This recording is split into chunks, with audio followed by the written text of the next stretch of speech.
Stay tuned for the Joan Quinn Profiles. Joan served the state of California as a member on the Arts Council and on the Film Commission. She was formerly on the Architectural Commission and fulfilled 2 terms on the Fine Arts Commission for the city of Beverly Hills. As an editor for Andy Warhol's Interview magazine, Condé Nast Publications, and the Hearst Corporation, Joan covered the world of fashion, the mysteries of food, the excitement of theater, and the international art scene. She continues to find people who are on the cutting edge of their professions. Here's Joan Agajanian Quinn. Hi, I'm Joan Quinn, and welcome to the Joan Quinn Profiles. We're here at the Hollywood Museum in the Max Factor building on Highland Avenue in Hollywood. And our guests are actor Cathy Lind Hayes and comedian writer Andrea Mezvinsky. Playwright, performer Cathy Lind Hayes was born and raised in New York. You've seen her on the stage in He Hunts, Who Lives, and Change Beds and Dance, on TV's Scandal, Mad Men, and Judging Amy, and in films Broken Heart, Drop Dead, Fred, and Mommy Dearest, and at the White Fire Theater, where she tells her life story. I know you come from a showbiz family, so it's not really a good question to ask you, but let's start there. Because is that where your show starts? Yeah. What happened was I was adopted into a show business family. Oh, you were adopted. Yeah. So you were at the Foundling Hospital. I was the New York Foundling Hospital. I was born, come to find out, at the Women's Hospital, which no longer exists in New York. And it's on Amsterdam, I think, in 111th. And then went to the New York Foundling Hospital for the first 3 months. And then went to New Rochelle, New York to be with my mom and dad. And they found you at the hospital, or you just went up there to be? They picked me, I guess. They picked you. Well, that's pretty special. It's phenomenal. I know. Are you kidding me? I know. Come on, I lucked out. So what were your parents? Was it like an Ozzie and Harriet kind of My life? parents, I don't even know what that would be like. That's very 50s. Isn't it? What was yours? I don't know if that existed. My parents worked in Vegas 14 times over the years, so we often went to Vegas for holidays. I learned to swim in the Sands swimming pool. You know, they headlined at the Sands. We had But what did they do? What were they doing? Well, by the time I was in first grade, they decided to get off the road, and they did a television show, a radio show in the basement on WOR. And it was called? Peter Lind Hayes and Mary Healy Show. But previous to that, they had variety shows on TV in the 50s and 60s. That's what I wondered. And what did they do in those? Sing? Dance? Act? They had acts with them. They did sketches. They were the host? The hosts had all the stars on with I them see. of the day. Yeah. I see. Yeah. I see. So did you find that growing up in that kind of a family that you wanted to be on the stage too? Well, you know, I talk about this in my show.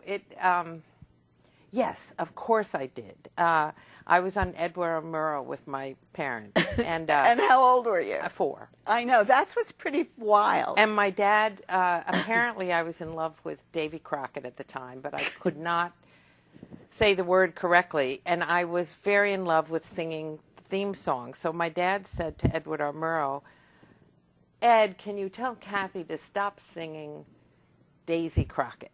And immediately I was on, but I was on in 2 ways. I was on singing and covering my face.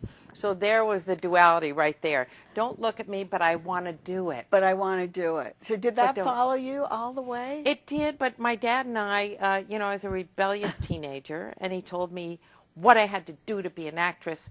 So I decided to be a photographer, a writer, anything so that I didn't have to listen.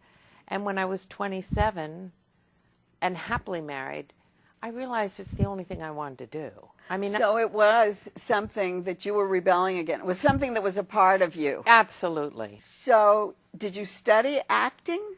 So I was the lead in 2 high school plays. My first play at Holy Child, I played a nun in The Murder of a Nunnery. I was not that excited by that role. What city was that in? in Suffern, New York. Suffering? And then I went to, yes, please. Then I went to Riverdale Country Day, and I played Princess Kukachin in Marco Millions. So you were acting. By Eugene O'Neill.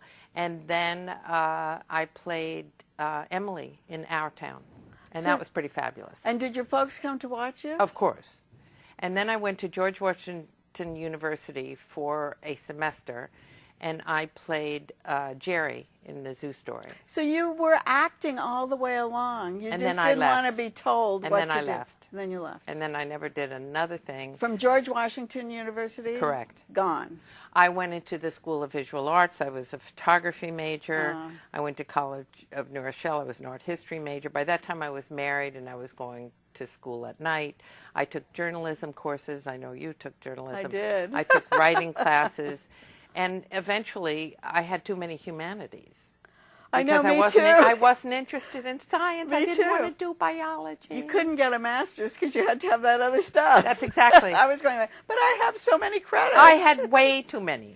Okay, So- so that's established. And then at 27, my husband, who had seen me do Our Town.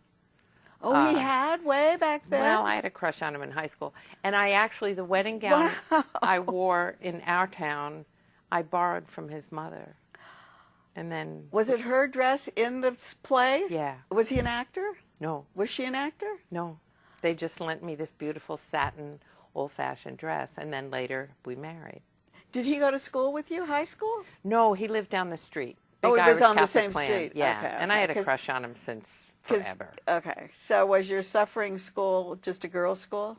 Oh, yes. Yes. And my grade school was an all-girls Catholic school. Oh, good. St. Ursula. So I did the same thing. St. Ursula. No, I went to Westlake. It was all girls. Yeah. So Yeah. that's good. I like that. And so the minute I got in George Washington with boys, all bets were off. You were nuts, right? Exactly. Nuts is a lovely way to put it, Joan. So when did you start establishing yourself as a writer and an actor? Because here you were a photographer. You wanted to be a photographer. Well, I wrote a fairy tale in 4th grade, and my mother said to me, knowing show business so well, said, honey, I really think it'd be great, you know, if you went into production or writing. She No, because she knew how hard it was. And Oh. the summer my dad died, 98, I went to live with my mom to take care of her. I started writing every day. Oh, so that was a great exercise. She said, your stories are so funny. If you don't write them down, you'll forget them. Honey, you've got to write them down. That's what your dad and I... So I just started writing every day. And I kind of knew I wanted to be on stage by myself, which is an odd thing to know. But what kind of stories were you writing? Maybe that's why it made you think you wanted to be on stage alone. No, I guess because I'd grown up seeing my parents, and sometimes they'd be on stage together, and sometimes my mom would be singing, my dad would be off stage, they'd do impressions. It just appealed to me, but it didn't appeal to me ever in the way of a nightclub where people have cocktails and food. You didn't want to do that. It's too hard. But they were doing that, right? Oh and my so you gosh. knew. I knew they had to handle hecklers. They had to handle all kinds. I wanted people, and I knew this from early, who came into a theater and had respect. Now, they may fall asleep in the last row, but they weren't eating and the waiter wasn't walking by. If they fall asleep in the last row, do you see them? No, I can't see them. I can only see the first 2 rows. So So, that's if you're good. sleeping, you're tired, go to the back. Stay in the back. So you were a part, by this time, or all your life, you'd been a part of show business, whether you wanted to face it or Well, there were fabulous not. people that came to the house, so Yeah. I really got to see the inside of it. I mean, Actors, yeah, you know, and I drop names. yeah, I don't. You don't drop names. Well, drop No, some but I'll names. tell you, because I don't do it in my show either, because I think Oh, it's a you bore. don't? No, I tell a few stories that nobody else could have but me. Right. But I will tell you who came to the house who made my heart sing. Tell me. James Mason. Oh, wow.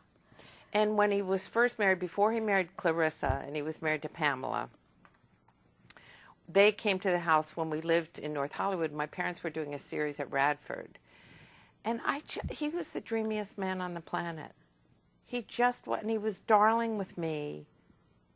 And I didn't really know his whole career till so much later. Do you talk about him in your play? No, not Oh, at you all. don't That's why I'm talk. telling you. Oh, wow. I don't. Scoop.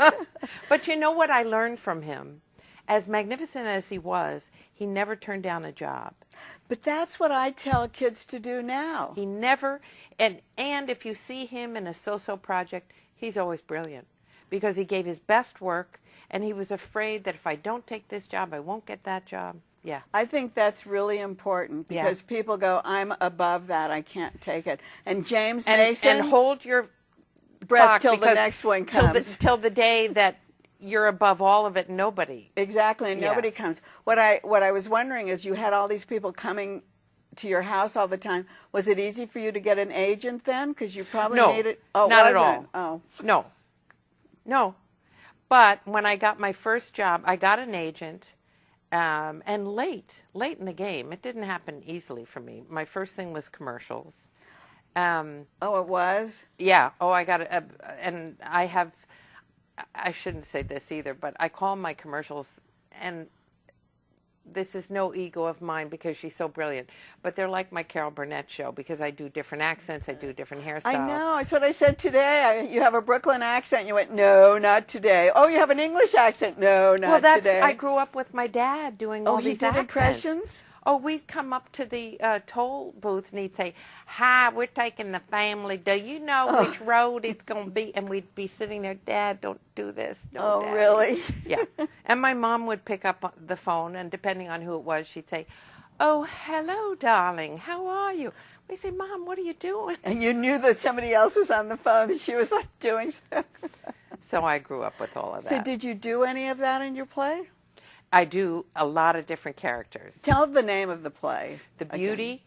the Banshee, and me. And I haven't said that because I wanted you to say it. Who's the Beauty? The Beauty is my mom, Mary Healy, who raised me, my mom. The Banshee? The Banshee is the woman I went looking for 25 years, the woman who gave me up for adoption. And did you find her?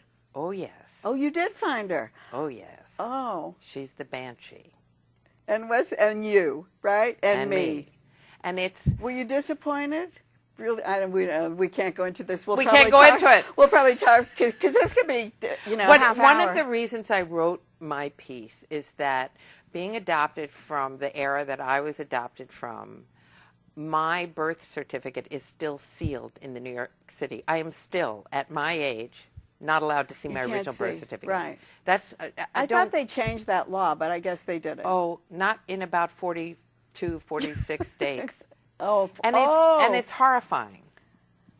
At my age, right, I'm not allowed to see my original birth certificate. But what are they going to say? Oh, you can see it when you're 50, or oh, you can see it when you're 40. I'm over 50, darling. When you're over 50, so they didn't put a time limit on it. Is all I'm saying. I can't see it ever, unless they change the law. So I wrote my play to show that even though my parents were spectacular, I still wanted to know where I came from. And it has nothing to do with not appreciating my parents. It has to do with, look, one of my jokes, not in my play, I'm not giving you any of my play, is when Ancestry.com says, do you want a family tree? I say, yeah, you bet I do. I would like my family tree, thank you. But they can't find it, right? They can't find it. Okay, let's... but I'm a detective. But this isn't a Mommy Dearest kind of play. Now, because I was in Mommy Dearest, and my father said to me when he was alive, you better never write a Mommy Dearest. I didn't, Dad. I did not write a Mommy Dearest. Okay, that's all we need to know. But it's pretty funny that I was in that because this is about both of the mothers. So thank you. Thank you, darling. Thank you, Cathy. Cathy. Thank you. And thanks for watching. We'll be right back with comedian Andrea Mezvinsky.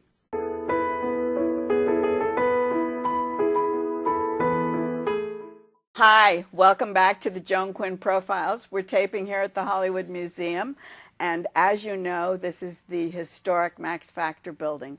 And our guest is award-winning actress, comedian, writer, Andrea Mezvinsky, who was born in Iowa but raised in New York City. She attended Columbia Prep School and Colorado College, and I think most of her training came at the neighborhood playhouse. She's been on TV, in films, and on the stage, and across America in the comedy clubs. So obviously, Andrea, Yes. you wanted to act because you went to the neighborhood playhouse, right? Yes. Yes. Did you take acting at Columbia College or at the prep school? Oh, I or? wanted to act since I was 3 years old. Oh, you did. So that wasn't like a No I've been new acting- news. No, yeah. And how did you know at 3 years old you wanted to act? This is actually in my one-woman show. So my mother Oh, took good. me to see at 3. She took me to see Gypsy. The best. Who wouldn't want to act after that? Right? Baby June came on, and that was the end of it. I ran around singing "Let Me Entertain You." I thought everywhere we went, I was like, "That's it." But was your mother like Rosalind Russell? Well, my grandmother was a little bit like Oh, Rosalind she was? Russell, so there was this. Or Ethel Merman, I should say, right? Right, the live vicariously through your Right. child. So my grandmother named my mother after Shirley Temple. Oh, So my mother's name was Shirley Shapiro. that's great. With blonde, and she dyed her hair blonde, so there was So this, she'd be little curls. yeah, and dance and be an actress. And so my grandmother wanted the show business thing for my mother, and then there is this sort of thread through our family. That's a really little bit- great. So it did start way before. It was Yes. started before this magic act because I thought that was your first time on stage was No. working as an assistant. No, that was my first paid gig. Oh, that was, but that didn't matter to you. You were just acting as you wanted, right? Well, it was the first time I got paid, so I know. I didn't really talk But you were much. still acting. I was acting, yeah. Yeah. Did you act in school plays? Oh, yeah. I mean, I was in Little Bo Peep. I was a sheep, though I never got the lead. I was always in school plays. I directed school plays. I was always doing theater. I didn't go to like an acting college because. Oh, I wondered about that. Why didn't you? My parents really wanted me to have like a liberal arts education. They wanted you to be a they teacher didn't or a want nurse. a psychiatrist, Something- right, something else. Right. So there was this, don't do this. And then, of course, I did. But of course, they were behind you in a way. Your mother and your grandmother. I mean, they were kind of like in the background, right? They put the seeds in me. Yeah. My grandmother was more supportive. My mother was very against it because she was in show business as a writer, and I'm an only child, and she's an only child. So But she was in it. There was no getting out of it. She was writing, and she was in it. So, end of story, right? Well, she wanted me to be something else.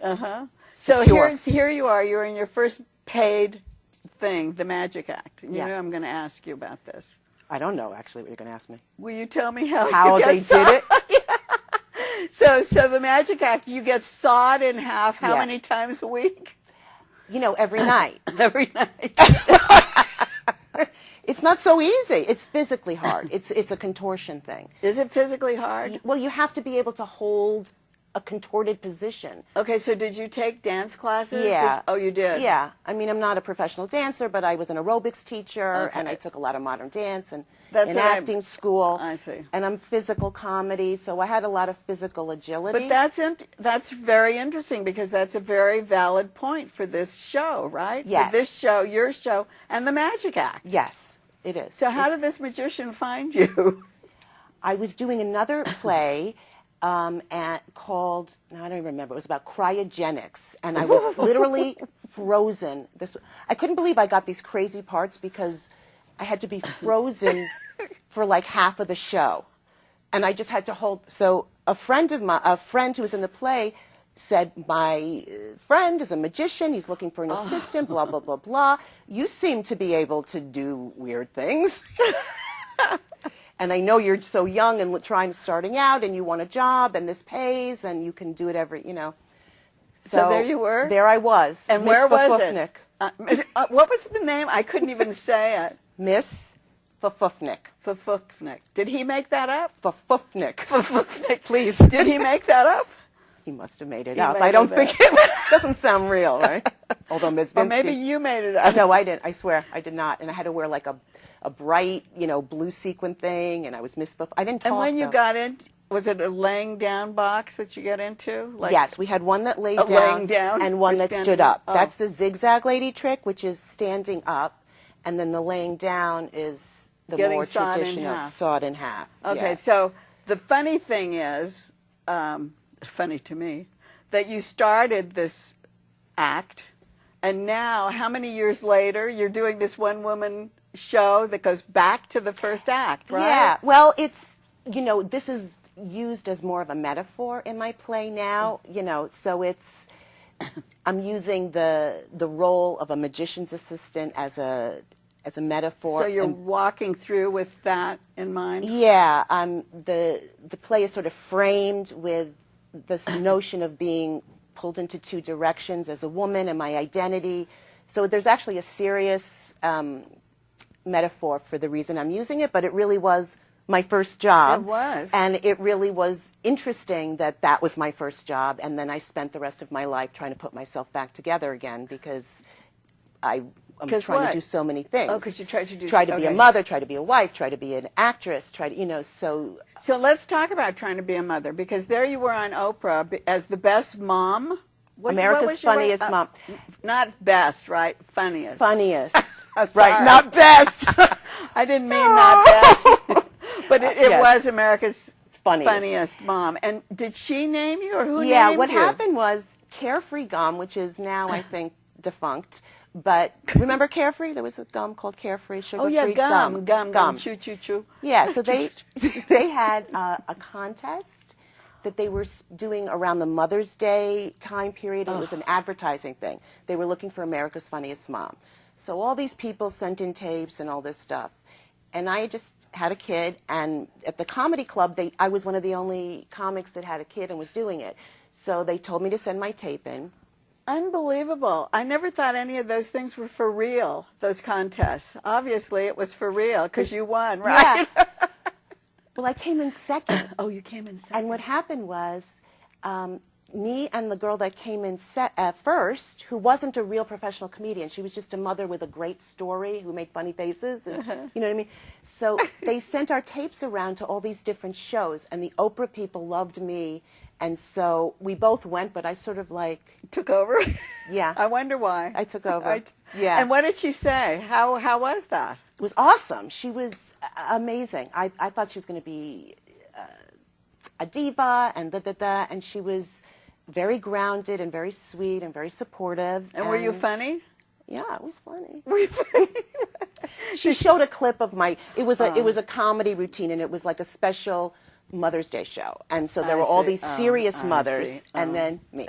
So you were funny no matter what you did with no matter what I did. Right. You got it. So when you did your stand-up in all these comedy clubs, because you've been all across the country, Europe too or not? Not Europe, no. Not yet. I had you have a kid. to go. Yeah. I've never been to London, actually. Oh, you have to do that. Okay, so what kind of humor is in your stand-up? It's very, family, social, like more women's. It's very women-oriented, but I talk a lot about being a mother, having a mother. Having a mother. Having a grandmother. Having a grandmother. I do a lot of stuff about men and relationships. And you write it all? I write it all. And is it ever kind of improv, or is it always? It's always improv. It is? It's not scripted? Well, it's always scripted and it's always improv. Let's put it that way. So you can add, you have to always be flexible. I mean, you sort of have like your warehouse of stuff and your set that you're going to do. Just like in an acting performance. But every night something happens. And your audience is different, isn't it, every night? Every night the audience is different, the vibe is different, something happens.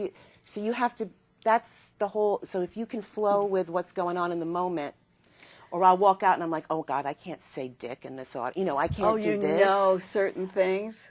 You could you read see the your priest audience. in the front row. Actually, they're the ones that wanted them. See how bad you are? Yeah. See? Okay, so you did a lot of off-Broadway. Yes. I think the funny thing is Socks Without Partners. Is that a sock that doesn't have a partner? Yeah, it's or a are they support people group. with... No, it's real socks. I was the sock therapist. Oh, yeah. And I was an Argyle sock. You always were missing one. Right, everyone was missing their partner, and it's a support group. Oh, that's of really... socks. It's cute. It is cute. But the other one that everybody saw was Grandma Sylvia's funeral. Yes, that started in L.A., actually. I did it in New York. It started here? It did. And it's been going for so long. Yeah. Or it went for so long, right? Yeah, it's Do you know Tony and Tina's Wedding? Yes. So it's sort of the Jewish version.